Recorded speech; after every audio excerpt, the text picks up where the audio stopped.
Сегодня 37-я годовщина со дня смерти Героя Советского Союза, летчика аса Абдураима Измайловича Ришидова. Мы каждый год собираемся здесь, чтобы возложить дань памяти, прочитать дуа нашему соотечественнику.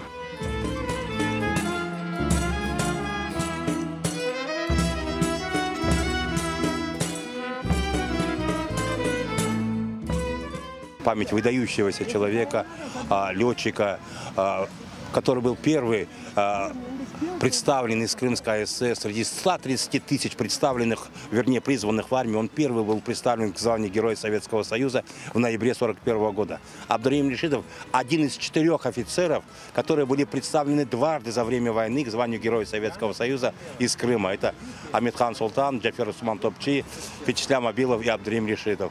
Звезду Героя он получил 27 июня 1945 года. Он прошел всю войну, это военная его эпопея.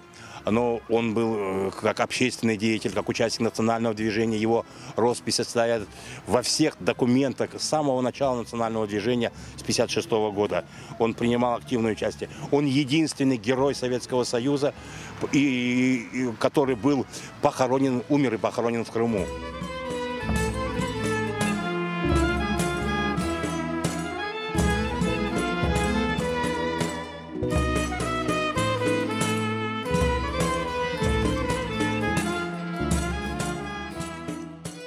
Здесь есть школа безымянная, которая до сих пор безымянная. Мы уже много лет добиваемся именования этой школы.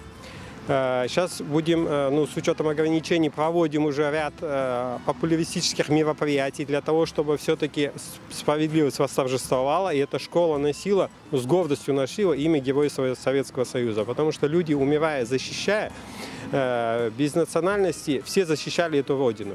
И мне кажется, все-таки эта справедливость должна восторжествовать, и дополнительных каких-либо доказательств для того, что он герой, не нужно. Он все от себя зависящее сделал, защищал родину, получил Героя Советского Союза, вернулся на родину и похоронен в Симферополе. Но надеемся, что в этот раз все-таки мы эту задачу решим, и имя будет присвоено.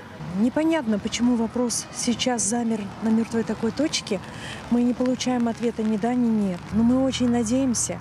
В феврале месяце 22 года исполняется 110 лет со дня рождения Героя Советского Союза Абдураима Измайловича Ришидова.